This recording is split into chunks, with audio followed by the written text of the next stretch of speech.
আসসালামু আলাইকুম প্রিয় ফুটবল ফ্যান্স। মাঝখানের এই অনাকাঙ্ক্ষিত বিরতির মাঝে কিন্তু অনেক ফুটবল ট্রান্সফার কমপ্লিট হয়েছে।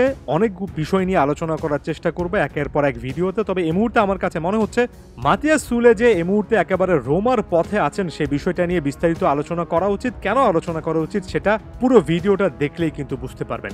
এই মুহূর্তে ফ্যাব্রিজিও রোমানো কিংবা জিয়ানলুকা ডি মার্জিওর মতো ট্রান্সফার মাঠের বিশেষজ্ঞরা জানাচ্ছেন যে ডিলটা প্রায় ডান এবং সবকিছু ঠিক থাকলে 21 বছর বয়সে এই আর্জেন্টাইন উইঙ্গার সামনের দিনগুলোতে এএস রোমার জার্সিতে খেলবেন এবং এটাকে অনেক দিক থেকে পজিটিভলি দেখার সুযোগ আছে। ডিল সংক্রান্ত আরো কয়েকটা ইনফরমেশন বেশ কয়েকটা প্ল্যাটফর্ম দিচ্ছে। বলা হচ্ছে যে 26 মিলিয়ন ইউরোর একটা ফিক্সড পেমেন্ট, এর পাশাপাশি 4 মিলিয়ন ইউরোর একটা অ্যাডঅনস এবং ভবিষ্যৎ বিক্রির উপর 10% রিলিজ ক্লজ, এমন টাইপের কয়েকটা শর্তে জুভেন্টাস রাজি হয়েছে। এই প্লেয়ারটা মূলত জুভেন্টাসের প্লেয়ার ছিলেন, যিনি কিনা ফ্রোসিওনানে গত সিজনের ধারে খেলেছেন এবং এক কথায় দুর্দান্ত পারফরমেন্স দিয়েছেন। পারফরমেন্সটা যদি আলাদা করে বলি, সব মিলে পুরো সিজনে 11টা গোল করেছেন, 3টার মতো অ্যাসিস্ট করেছেন। তবে তার চেয়ে বড় কথা, মাতিয়াস সুলে যখনই মাঠে নেমেছেন রাইট উইং কিংবা একাধিক পজিশনে সত্যিকার অর্থে তার ট্যালেন্টটা শোকেস করেছেন।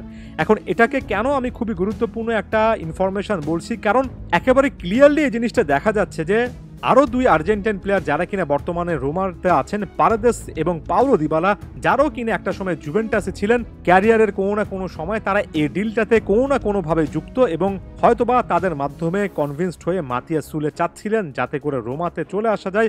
এমন কয়েকটা খবর কিন্তু বেশ কয়েকটা প্ল্যাটফর্মে আমি দেখেছি।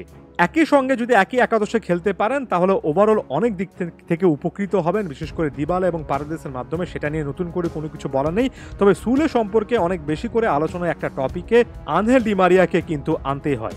ডি মারিয়া জাতীয় দলে ক্যারিয়ারটা শেষ করেছেন, বিশাল রকমের একটা শূন্যতা কিন্তু সেখানে তৈরি হয়েছে এবং আমার কাছে মনে হয় না যে সেই শূন্যতাটা খুব দ্রুত পূরণ হবে। তারপরও কিন্তু সামনে এগিয়ে চলতে হবে এবং সম্ভবত মাতিয়াস সুলে একমাত্র ফুটবলার যাকে আমি কখনো না কখনো ফুটবল ফ্যাগে কোনো একটা প্রোফাইলের সঙ্গে কিংবা সেই প্রোফাইলটার ইয়াং এজের সঙ্গে কিছুটা হলেও তুলনা করার চেষ্টা করেছি। যদিও আমি এখানে খুবই গুরুত্বপূর্ণভাবে বলে দিতে চাই যে আনহেল ডি মারিয়া এবং মাতিয়াস সুলেকে পাশাপাশি রাখার বর্তমানে কোনো রকমের যৌক্তিকতা নেই। তবে প্লেয়িং স্টাইল, ওভারঅল শারীরিক গঠন, মুভমেন্ট, অনেক কিছুতে অনেকে সাদৃশ্য খোঁজেন এবং বাকি সকল প্লেয়ারের ক্ষেত্রে যেখানে আমি খুব একটা বেশি সাদৃশ্য দেখি না, সেখানে মাতিয়াস সুলের ক্ষেত্রে কিন্তু কিছুটা হলেও দেখতে পাই।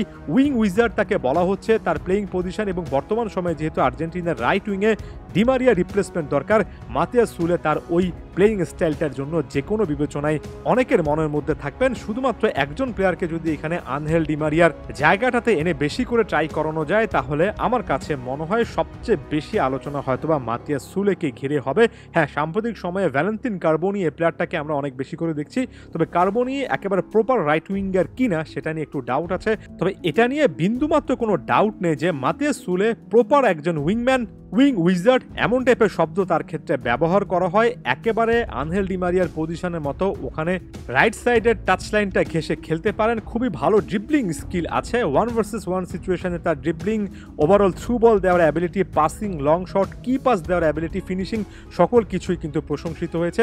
মাতিয়াস সুলের ক্ষেত্রে গত সিজনে যে জিনিসটা দেখেছিলাম সেটা হচ্ছে আরও বেশি করে শিখতে হবে। জুভেন্টাসে খুব একটা বেশি সুযোগই পাচ্ছিলেন না, তবে ফ্রোসিওনানে গিয়ে এই ক্লাবটাতে তিনি ওভারঅল যে পারফরমেন্সটা দিয়েছেন সেটা সব দিক থেকে তার জন্য ভালো হয়েছে। মাতিয়াস সুলে যদি রোমাতে আসার পরে এখানে স্টার্টিং লাইনআপে একটা জায়গা করে নিতে পারেন, সেটা ভিন্ন কোনো একটা ভিডিওতে আসলে আলোচনা করা যাবে যে পাউলো দিবালা, মাতিয়াস সুলেরা একই একাদশে কিভাবে খেলতে পারেন। তবে আপাতত এই ট্রান্সফারটাকে আমি পজিটিভলি দেখছি, কারণ ওই যে বললাম এখানে একটা আর্জেন্টাইন কানেকশনের পাশাপাশি ভবিষ্যতে আর্জেন্টিনার জাতীয় দলে রাইট উইং পজিশনে ডি মারিয়া রেখে যাওয়া ওই স্পটটাতে ঢোকারও কিছু না কিছু সুযোগ থাকছে। ধন্যবাদ সবাইকে।